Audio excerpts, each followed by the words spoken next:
El punto de la reforma política, que fue asumido en noviembre del 2003 como acuerdo en La Habana, después del ciclo número 16, tiene dos referencias conceptuales que seguramente van a ser objeto de debate en esta audiencia: la apertura democrática y la democracia ampliada.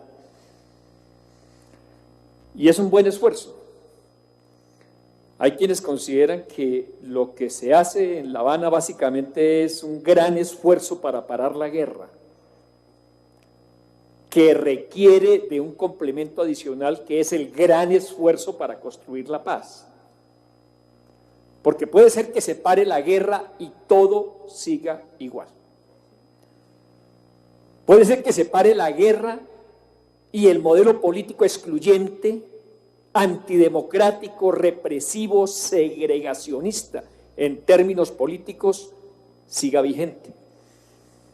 ¿Y a quién le corresponde el cambio, la transformación de esas realidades políticas? Las FARC hicieron un gran esfuerzo para llegar a este acuerdo. Seguramente el ELN le va a poner mucha más profundidad al tema de la participación política.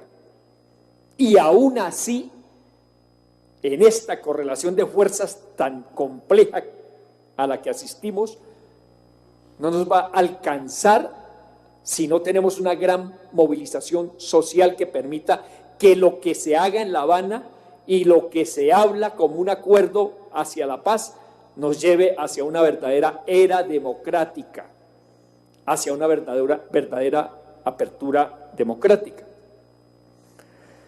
Por eso yo quiero llamar la atención sobre la responsabilidad que sigue, que en buena hora los congresistas, las congresistas de nuestra expresión política de la paz permiten con este tipo de convocatorias.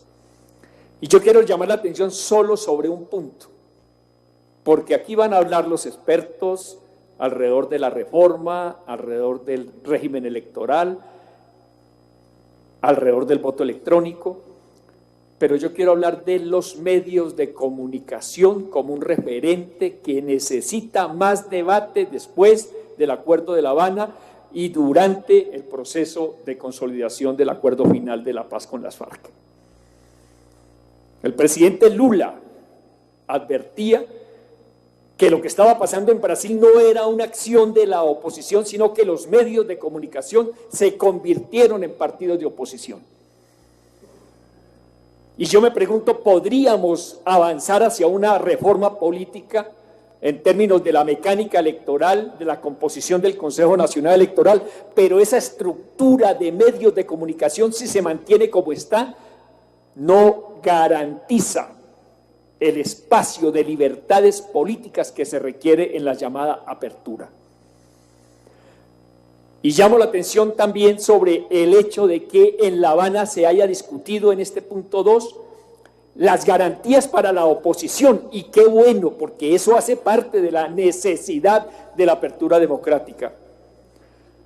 Pero es que la oposición no puede pensarse siempre en la oposición. Y se lo planteamos a los voceros de las FARC: se requieren garantías para que la oposición ejerza el gobierno en los territorios del país. ¿O es que las FARC no van a gobernar territorios del país? ¿O es que las FARC no van a tener alcaldes y gobernadores? ¿O es que las FARC no pueden aspirar, junto con las fuerzas de izquierda y progresistas, a gobernar el país? Claro, podría ser, pero ¿en qué circunstancias? Solo en el gobierno de la Bogotá humana ustedes pudieron ver la acción sistemática y dirigida de los medios de comunicación para minimizar los logros y para ambientar desde el punto de vista político-electoral las equivocaciones que se hubieran podido cometer. Entonces, ¿cuáles son los medios que tenemos en Colombia? Si tenemos que hay 7 grupos económicos que dominan el 90% de los medios de comunicación en el país, y que de esos 7 grupos económicos hay 4 que controlan el 57% de la información y la opinión en Colombia. Más aún, ya no son las familias que tienen un periódico como existió en otros tiempos, sino monopolios que tienen dentro de la comunicación y por fuera de la comunicación el control real de los dueños del país.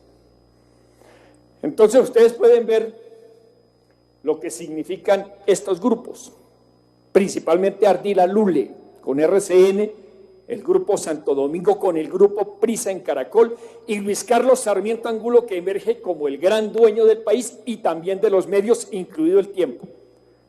¿O es que el editorial del Tiempo de hoy es la expresión de la democracia cuando dice qué bueno que vendan la ETV? ¿Qué hay detrás y qué intereses se mueven detrás de ese editorial que se erige como expresión de una supuesta libertad de expresión? Porque son periódicos y medios que hablan en nombre de la libertad de expresión y que hablan en nombre de la objetividad periodística, pero ocultan los intereses económicos que subyacen a esos medios de comunicación. Por lo menos el semanario Voz es claro desde el comienzo, es la expresión de una vocería política.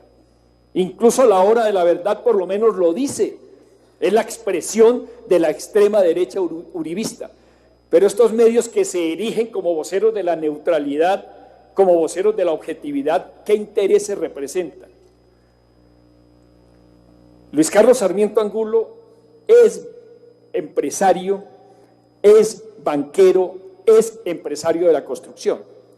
Luis Carlos Sarmiento Angulo va detrás de una empresa en Bogotá que se llama TGI, Transporte de Gas Integrado, que tenía un 60% de propiedad del distrito y en la pasada administración llegó al 100% de propiedad del distrito. Vale $2.000 millones aproximadamente. La van a vender. En Colombia solo hay 2 empresas que transportan gas, esa que es pública, que es de la ciudad de Bogotá y que tiene actividad y operación en todo el país y por fuera del país, y otra que es propiedad de Luis Carlos Sarmiento Angulo. Él va por el monopolio completo, y si para eso tiene que poner sus medios de comunicación al servicio de esos intereses, pues lo va a hacer, y a eso le llamamos la democracia, la participación y la objetividad periodística. Y miren ustedes cómo en este gráfico se puede ver el dominio sobre los medios de comunicación de Luis Carlos Sarmiento, el dominio de los medios de comunicación del grupo Santo Domingo. ¿O ustedes por qué creen que el gran escándalo que hay hoy en el mundo de los Panama Papers en Colombia se ha opacado? Porque ahí están los directores de los medios como Darío Arizmendi involucrado en esos papeles de Panamá, pero no es el debate porque son ellos mismos los propietarios o los directores de los medios de comunicación. Y la organización Ardila Lule, que ustedes conocen muy bien por el papel y el significado que tiene RCN en estos temas de la política, de la democracia o de la paz. Y todavía subsisten algunos medios y algunas familias que mantienen control sobre los medios de comunicación. Yo quiero llamar la atención entonces, primero, no solo en la reforma política y el estatuto de la oposición, sino que en la reforma política y el estatuto de la oposición debe generar mecanismos constitucionales y legales que permitan democratizar la propiedad de los medios. 2, que en esa democratización de la propiedad de los medios hay que prohibir que los banqueros que tienen sus propios intereses tengan medios de comunicación para usarlos en función de sus propios intereses bajo la idea de la libertad de prensa. Tercero, que la pauta publicitaria oficial debe distribuirse de tal manera que no solo sea un monopolio con influencias políticas como existe hoy, sino que una tercera parte vaya para los medios comunitarios, una tercera parte para los medios oficiales y una tercera parte para los medios privados, si queremos democratizar la pauta publicitaria. Y tenemos que buscar un mecanismo que nos permita el derecho a la réplica, como ya lo han logrado otros países de América Latina, porque si no nos van a arrinconar, así haya paz, y nos van a aislar, así haya reforma política, porque los medios de comunicación van a seguir jugando ese rol de partidos políticos de oposición, sobre todo cuando la izquierda llega al poder.